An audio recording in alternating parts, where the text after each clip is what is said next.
Hello, everybody. I am Tim Schafer. I was the project leader on Full Throttle, and welcome to this exciting commentary. I'm Larry Ahern, and I was lead animator. I'm Casey Ackley. I was production manager. I'm Stephen Shaw, and I was the lead programmer. I'm Peter McConnell, and I was the composer. And I'm Clint Bajakian, and lead sound designer. Is there a reason you're not doing it like Drunk History? Would you like a drink? Because we have Wouldn't that be funny? No, not right now. I think we come up with a lot more stories. Yeah, we'll do that for our YouTube channel. Okay. Drunk game commentary. All right, you guys. Asphalt and trouble. Rip Burger, you're dumber than dirt. Oh, Mr. Corley, if you'd only listen to... So this is our dramatic intro to the game. We want to be super cinematic. And it has the fabulous voice of Roy Conrad, the late, great Roy Conrad. And now we're getting into our celebrity voiceover. Anyone know who the celebrity is? Yes. Mark Hamill. Mark Hamill as Rip Burger. Super evil.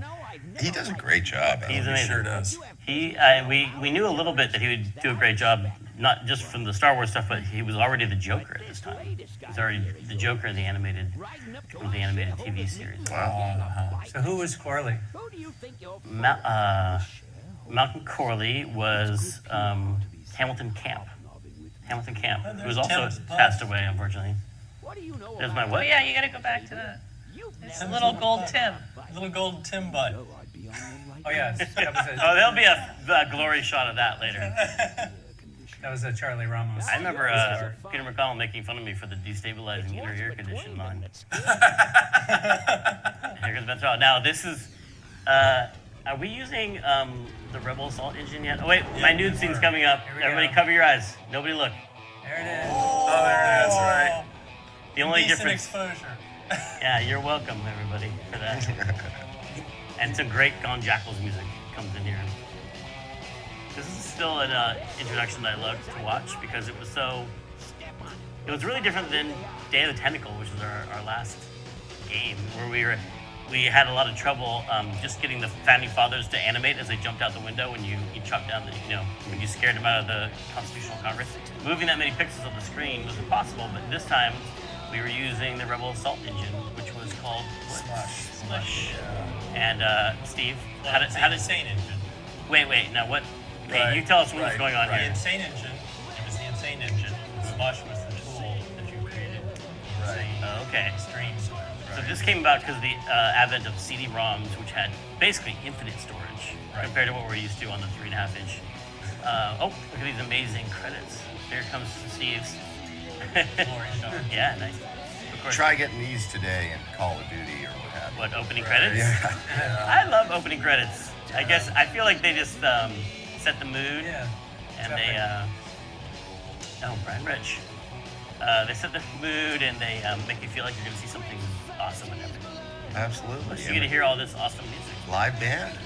So CD-ROMs came out and NIST was a big hit, and then Lucas made Rebel Assault, which was like took 3D rendered trenches, and you could fight TIE fighters in these trenches, right? Right. And then we're like, we'll take that.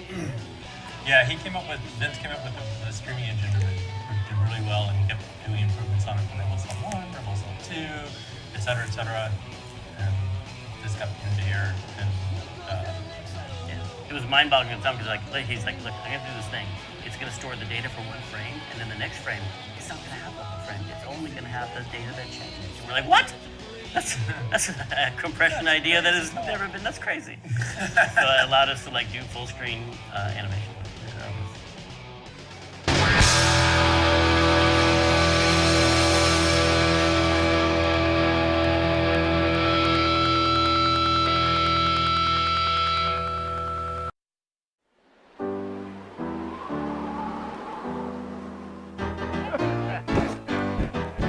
Hey, Ben. You know, Ben, we're broke. Yeah? And if some cash doesn't come our way soon, we're in big trouble. Relax. I have a feeling something's coming our way. Something big.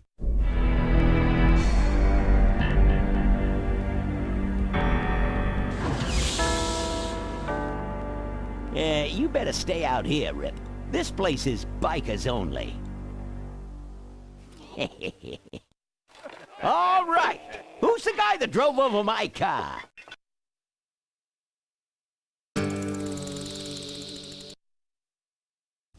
possibly be taking so long? Maybe old man Corley got himself in trouble. Yeah, maybe they took the old guy out back and worked him over with a 2x4. An appealing notion, but improbable. And I'm torn about telling this story, but we were talking about making a movie of this with MTV. Do you remember that? MTV wanted to put this on liquid television, and and I was in MTV in New York, and I was talking to a guy about it, and he was saying that he was playing this intro to the game, and that Mike Judge had walked by. Mike Judge was doing Beavis and Butthead at the time, and he walked by and he stopped and he walked back in. He listened. He's like, "Did that guy just say, whenever I smell asshole, I think of Wayne?" And that's what I think of whenever I hear that line, and I had to tell that story. We probably can't use that story in the commentary, though.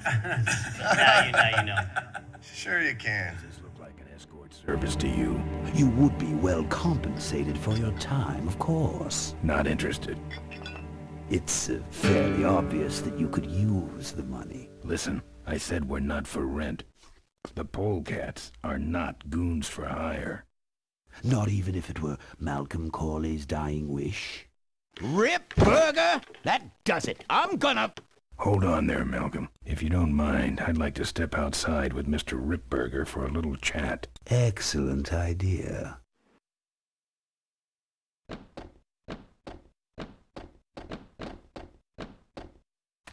And the doctor says he only has a few months to live. That's bad news for all of us. He's not just a nice guy. He's also the last motorcycle maker in the country. What happens to Corley Motors if he dies? Don't worry. I have a plan. And if you come to the shareholders' meeting with us, you'll find out what it is. No dice, Ripburger. The Polecats are not thugs for rent. If you want to buy muscle, you should go find the Rottweilers. The old man says it's the Polecats or nothing. Then I guess it'll have to be nothing. And that's your last word? That's it. Well, I'd like to make you just one final offer.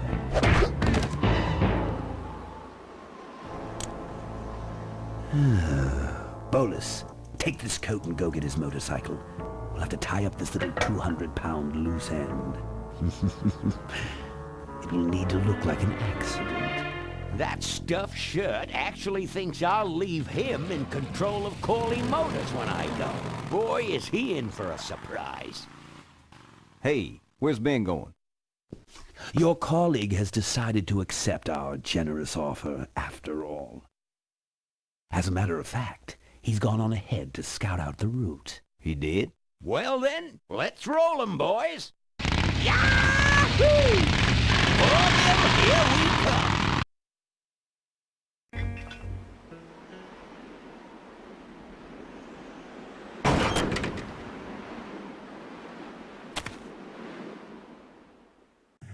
I remember the dumbest things, like the back of the bar where the dumpster is. I just remember telling Peter Chan to get rid of the ladder. Like, he had a ladder there that went up onto the roof, and that was part of the learning. Like, you can't put interesting things in adventure games because, like, the player's going to want to go up that ladder and climb up there, and so he had to paint it out. He was so mad about that. But and I think of this room where we started talking about how did we do a game that stylized. Do you remember this, Larry? Like stylized, like, but not a cartoon for kids. Because we didn't want to go quote unquote realistic, but we wanted to do something that was more adult. And remember, you guys talked a lot about Mike Mignola and Hellboy, at Hellboy and how things disappeared into the blackness a lot. And so you can see in the bar, there's a lot up in the TV and the pipes and stuff. It just kind of disappears into nothingness.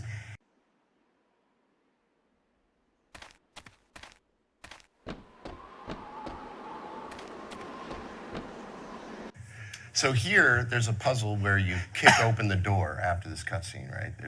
You kick open the door. Kick open the door was just like a kind of a character setting thing for us. Where like we always talked about how Bernard Bernoulli and Day of the Tentacle, if he had to like get through a locked door and all he had was a bologna sandwich, that he would figure out a way of like putting the mayonnaise on the floor and sliding the bread under, and then taking the toothpick and poking the key through the hole and dropping it and then pulling, and then Ben Throttle would just eat the sandwich and kick the door down, and that was like how we were like expressing character through puzzle design in these games. Which is why this game is 2 hours long. It's why it's a little shorter. 40.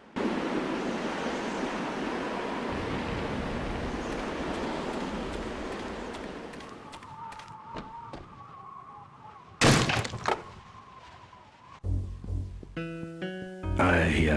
fixed your door. It was sticky.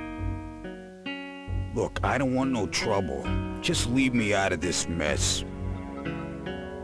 And there's the bartender's name is Quahog. I don't know if that comes up ever in the game, but his name was always Quahog, which is like from Moby Dick. It's how Queequeg misspells his own name when he signs into the log of the ship. Okay.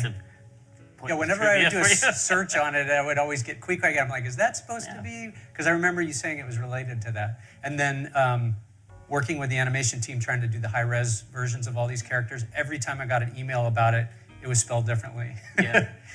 It's Quoog. It's Queeg.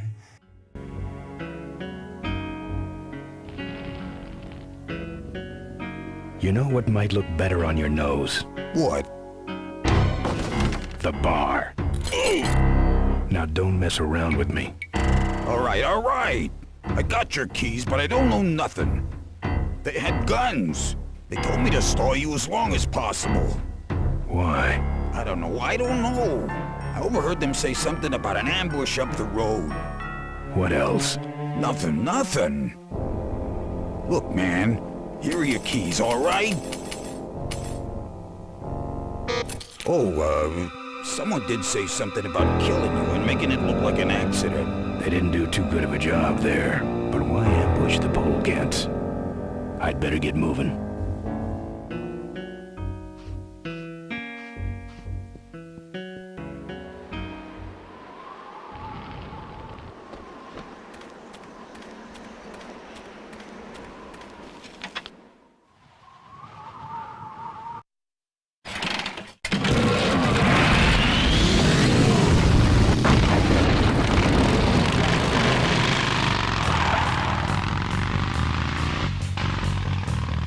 When I'm on the road, I'm indestructible.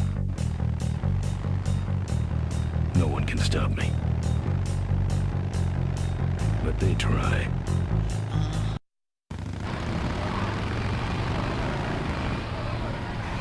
Hey, ain't you the A#1 polecat honcho? Yeah, and you're in my way. Well, get used to it, bud. When the Rockwheelers hit the road, we own it. Look, I'm serious. Someone's ambushing the Polecats. Someone's ambushing the Polecats? Oh, heavens! Whatever will we do? That does it. Come on, kitty! Let's get down!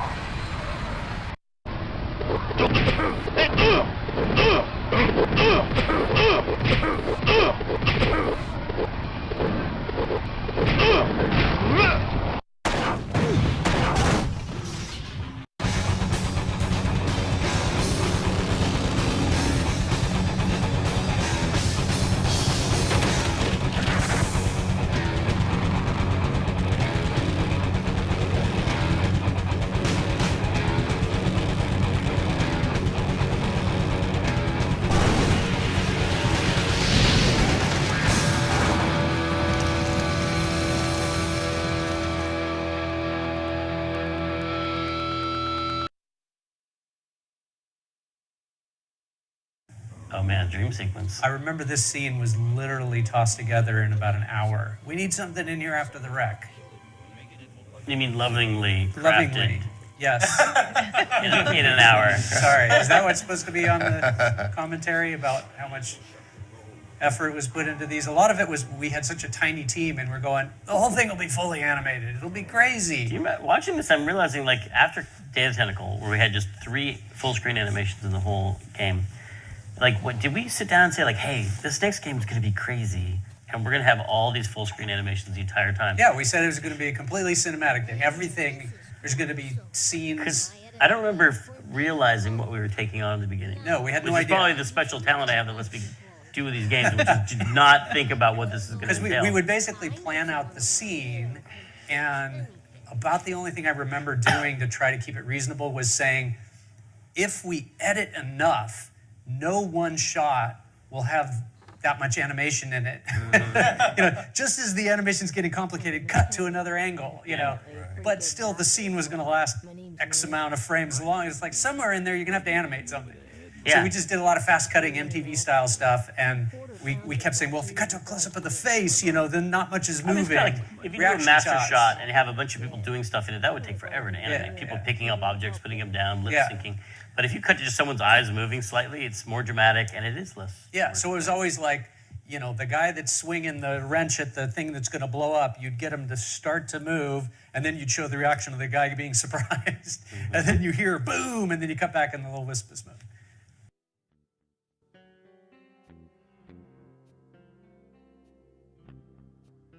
Well, I'll let you get back to work. Let me know if you need any aspirin or anything.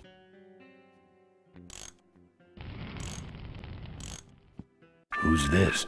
Oh, that's me and my Uncle Pete. He took care of me after Dad split at this place he called the mink ranch. And when he died, he left it to me. You're a mink farmer? Nah, that place went belly up long before he died. But I still go back there whenever I need to get away for a while.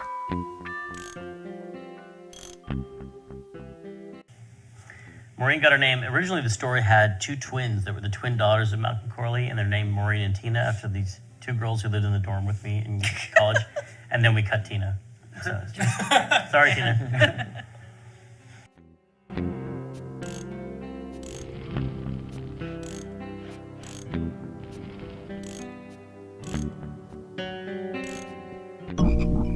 Oh, good. You're not dead yet. I might still get a quote.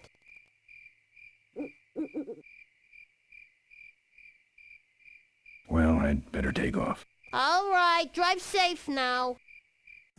Chan does a lot of designs where you can see, like, the story of the town is that it's sunk. There's obviously a building that was here before and it just sunk, and they're just like, screw it, let's build another house on top of it. And they just build another one. Like a lot of he does a lot of double houses. There's some of that in Psychonauts, like roofs upon roofs.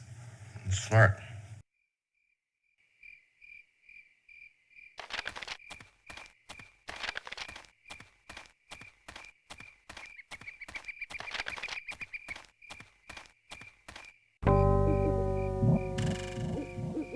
This is a pretty ambitious game. Like, I feel like on every level we were just like... conversation.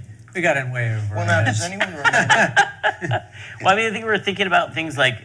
for me, I was thinking about Road Warrior and Yojimbo. Because Road Warrior, I just love the way, it's just dramatic, gritty story being told, like an opera almost. And then Yojimbo is just the stoic hero. You've seen Yojimbo with the... Toshiro Mifune is like this really stoic main character who's not like a big tough guy who really shows off a lot, but he's really quiet until he goes and then he goes and kills 20 samurai, just really quickly.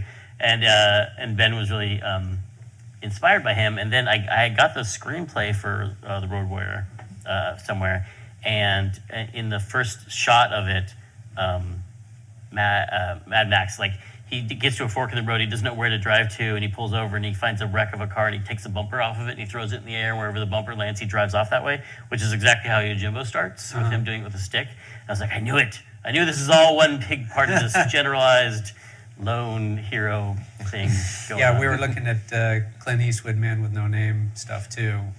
Everybody squints like Clint. Mm-hmm. Yeah, easier to animate, right? Yeah, squint. Exactly. Yeah.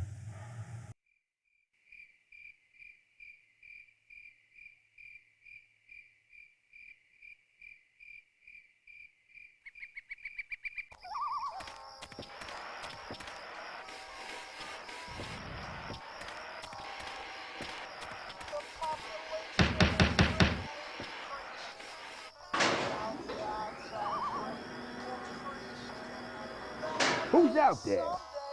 Hey, I'm trying to do my art in here, buddy. I don't got time to waste on bums like you.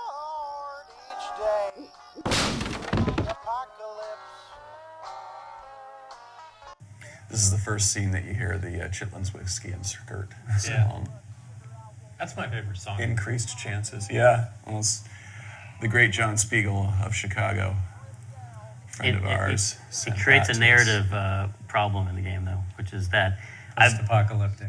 We were always like, this is not a post-apocalyptic game. This is just an alternate reality, like an alternate world. Like, there's been no nuclear devastation. This is just a a gritty, highway-based part of the country, and in the future. And but a lot of people thought it was like, because it is inspired by Road Warrior a lot in terms of its cinematics and the way it tells the story. But there's nothing post-apocalyptic about it. But that song is all about nuclear, like it's a post-apocalyptic song, and so it kind of feeds into that. So it's good to create false rumors, don't you think? Yeah, exactly.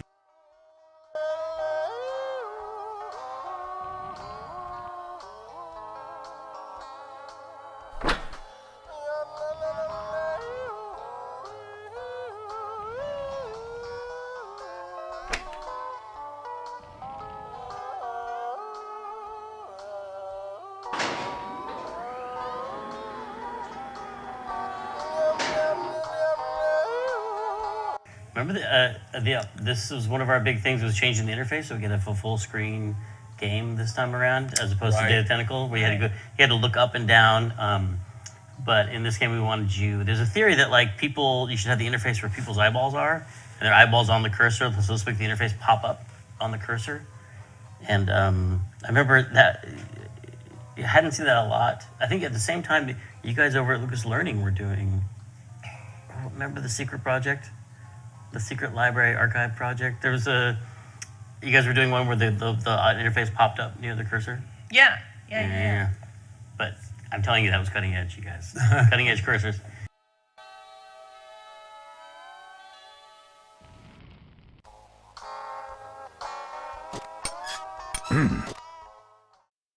That's my welding torch. How'd you get it? Oh, it was just lying around. A pair of forks, little gas, and we're set.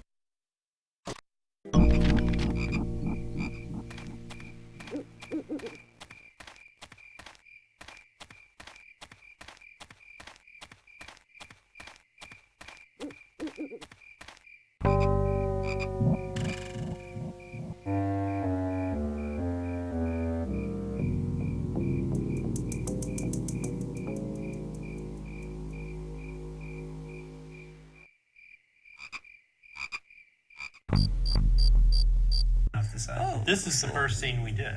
I always thought this is the first thing we ever wired up in the game? Yeah, we did this one specifically for, was it CES or whatever else, and we had to get it done, and we had just the assets for this. That cracks me up that we made like a 2-room puzzle for CES.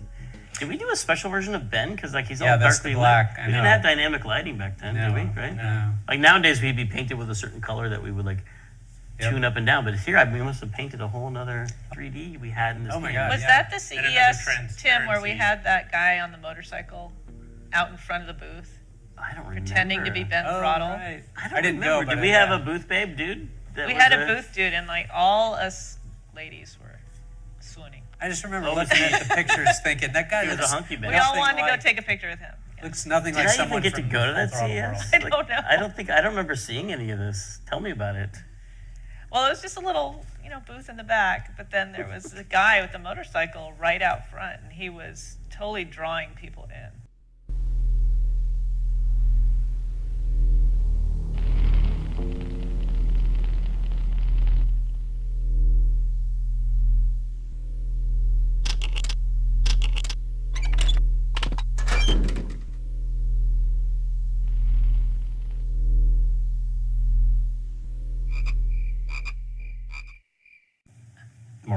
Maureen is the Kath Soucie does the voice. She has a lot of cartoons. You look at the credits for almost any cartoon you're watching, Kath Soucie will show up.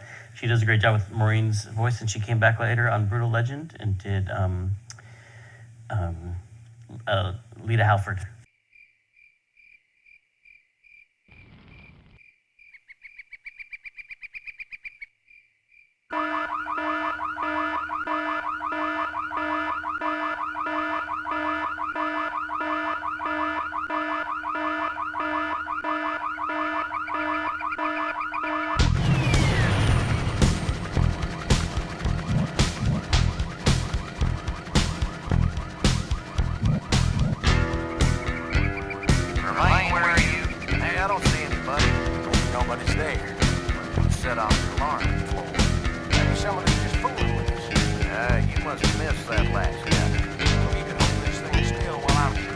I'm going down for a closer look.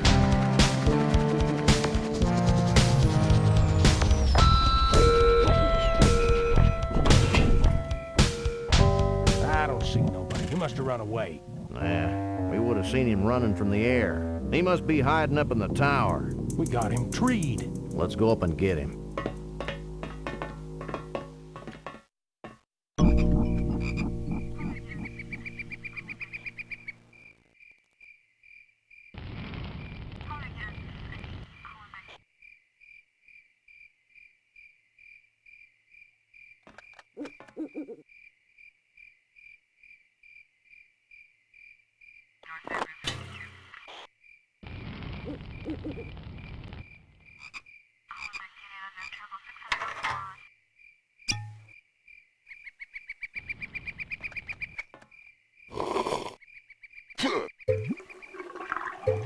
Hey, who's that down there in the yard? It's him. Get him. Where? Over there. Quick, you go around the other side and we'll have him cornered. Where'd he go? Let's call him quits, huh, boss? No, let's call on reinforcements.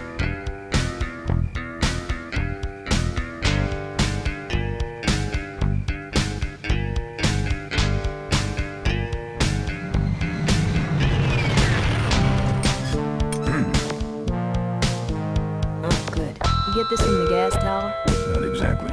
Just a pair of new forks and we're on the road.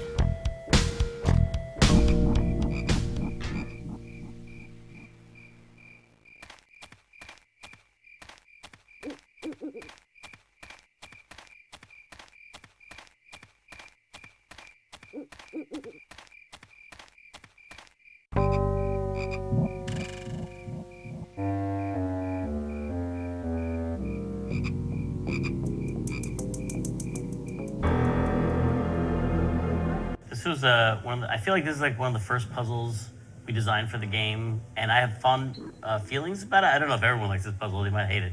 But we were like, this game is not going to have a lot of complicated inventory combining puzzles where you collect a whole bunch of stuff and then put it together in inventory.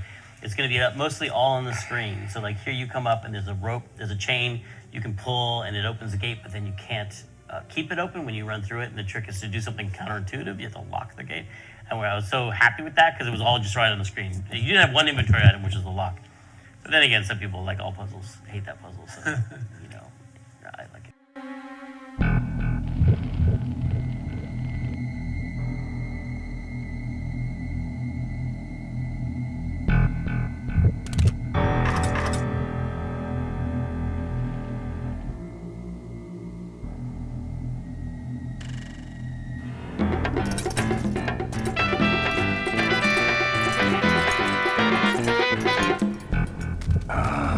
Junk.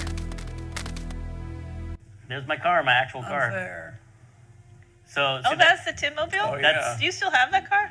It's in a garage in Reading because I was driving. I bought the car for my dad, which is his '69 Le Mans, which is it looks like a GTO. It's a really fun car to have. And then I go at lunch one day with a bunch of LucasArts coworkers in it. Someone before I started it, someone was like, "Do you smell gas?" And I was like, "No, you're silly." And I started it, and then boom. That was me and Michelle Harrell. Yeah, and do you remember like black smoke came out of the defroster vents? It's a convertible. Yeah, we had John. I was like, "Get out of the car!" I jumped out, and I run to this jewelry store to use 911. And secretly, I've been wanting to call 911 all my life, right? Like you just be like, "Oh, someday I'm gonna." So I call it, and they're like, "You're at the jewelry store. Is there a robbery? What's going on?" And I ran back to the car, and there was a pool of fire underneath the car, and there were already fire people there, like firefighters there, because I was across the street from the fire department. I could have just run. I could have run to the fire department to bring them over. And anyway, they put out the fire, and then it was really bad. There's bubbles embedded in the windshield from just the heat. Jeez. And you guys went. You guys go back to the office. So you guys went back to the office while I hung around with the tow truck. And you told Peter Chan what had happened, and so Peter Chan happened to be painting this art. And so he's like, well, I guess Tim Scar's toast, I'll put it in the junkyard. And he painted my beautiful car in the junkyard. That was when you actually had to run somewhere to make a phone call. Yeah. Yep.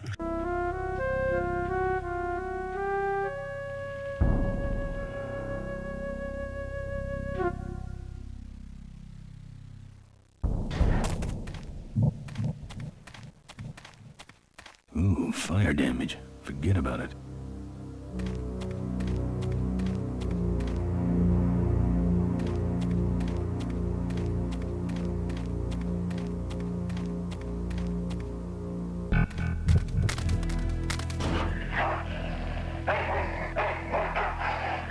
Here, Poochie Pooch. Pooch. Bon appetit, mutt.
Nice forks. Where'd you find them? Right next to the knives and spoons. Well, that's it. Wait outside for a minute and I'll finish her up.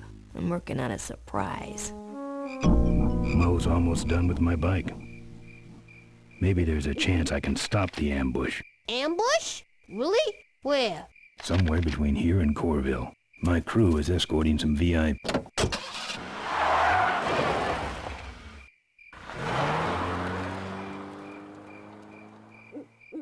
Thanks for the lift. Now I got a quote for you. All right, here she comes.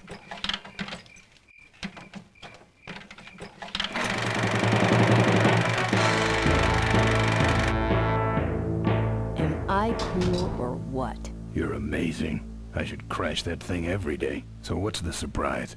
Oh, just your average everyday pre-regulation destroyer class solid fuel recoil booster. You're serious? Yes. But only the vultures. Did you notice the tattoo foreshadowing on Maureen's?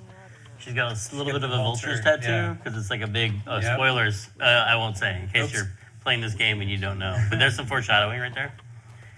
By the way, I had somebody contact me a couple months ago asking for the definitive version of the vulture's tattoo, because she was going to get it. Oh my God. Wow. And I was feeling terrible, because she's going to ink it on her, and I'm like, I don't know. There's the pixelated version, but it's so messed up. And then there's a sketch that I have, but it's not the final one, because I think trying to translate it to pixels and then shrinking it down, a lot of that didn't read. So I'm trying to figure out, I don't know what to tell her, which is the official one, because it's kind of... I just sent her a bunch of stuff and said, take your best guess. I don't know.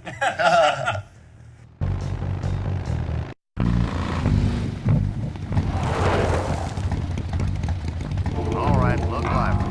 He's a sneaky one. This time he ain't getting past us. See him? Nope. Keep looking.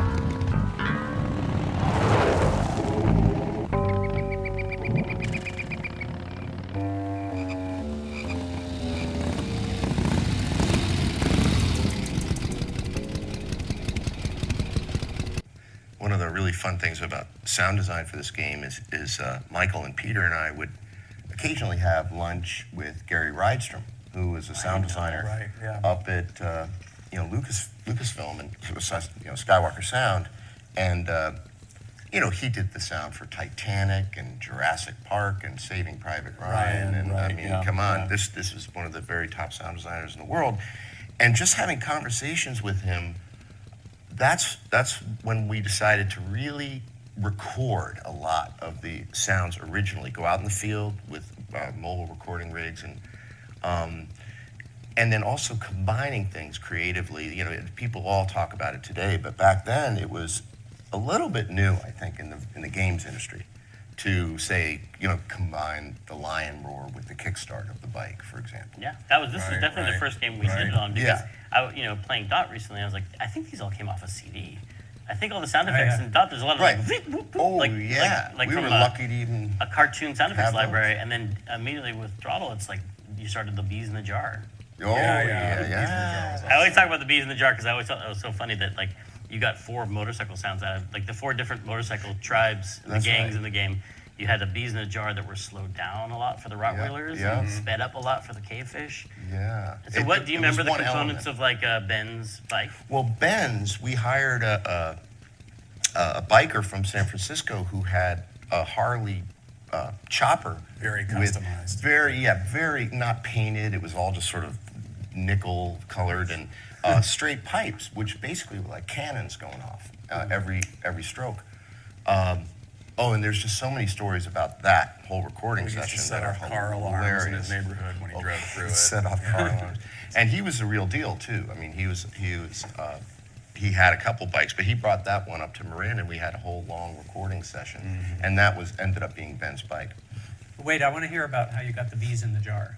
Oh, I think that was a library sound. That actually was a library sound, but we used a lot of Well, I thought you captured all the bees. It must have taken all day. Heard a lot. I remember Gary Rydstrom came around and actually looked at the game when we were working on it. That's right. He liked a couple things. Yeah, in fact, he complimented. I had looped a tiger growl and looped it for an element when the bike is just idling, and he goes, "Nice loop." That's one of the things you just. But whatever, I thought there was a donkey bang and a jet engine and a line roar. So those are the other biker gangs, not Ben's bike? Yeah. In Ben's bike, the main thing was the lion when he kicks it over. The lion roar with the sound of a bike being kicked over, and then the purring. It was not a purr, but it's kind of like a throaty growl of the tiger for when it's just idling.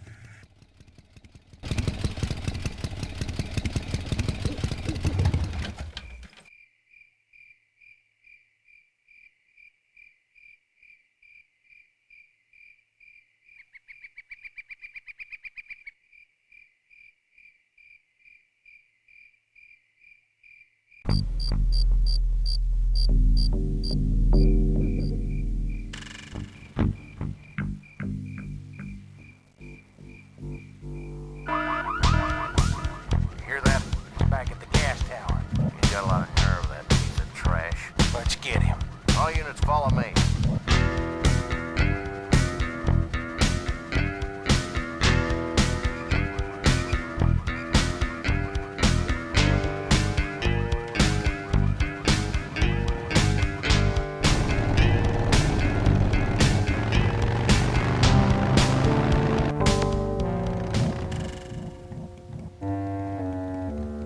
Ben, how'd you get behind us? Where are the suits? Corley's making a pit stop.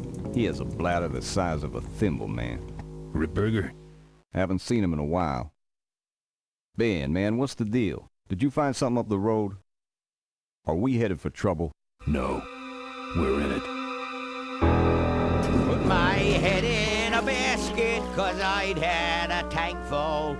When she blew my gasket, I surely was thankful. Till I head for the skies up above. It's a woman with wheels that I love. Come on, old man. I gotcha. Now, do something incriminating, like ambush somebody. Aha, the plot thickens.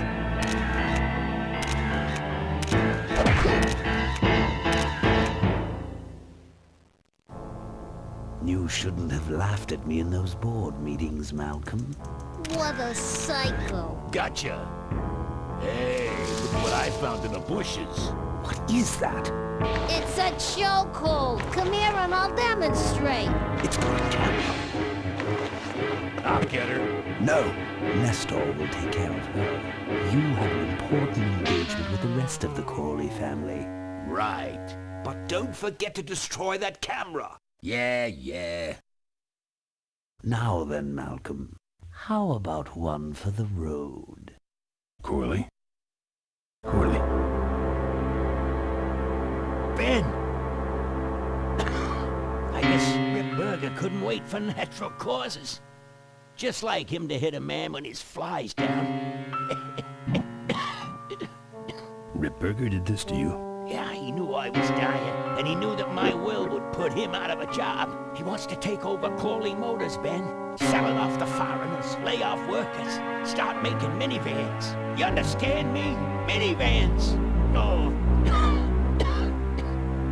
gotta hurt him for me, Ben. Promise me you'll hurt him bad. I promise. I want my daughter to take over the company. You have a daughter? Yeah, she's a real mechanical genius, Ben. We built the first carburetor when she was 4. I used to call her the diaper dynamo. Find my daughter, Ben. Find Maureen. Maureen? I feel like we were watching, started watching a lot of Hong Kong movies at this point, because there's a lot of that like reflection in the toaster that you see the bad guys coming is taken right out of either Hong Kong movies or Hard Target, which was the Jean-Claude Van Damme movie. We saw right when we were making this. Also easier to animate the villain really small in a reflection. Yeah, and wiggly in a toaster. I wonder how many people say they use Hard Target as their basically this. This is Hard Target, the game. And I think only 2 people were inspired by Hard Target: Van Damme and Tim. What's that moving over there by that pile?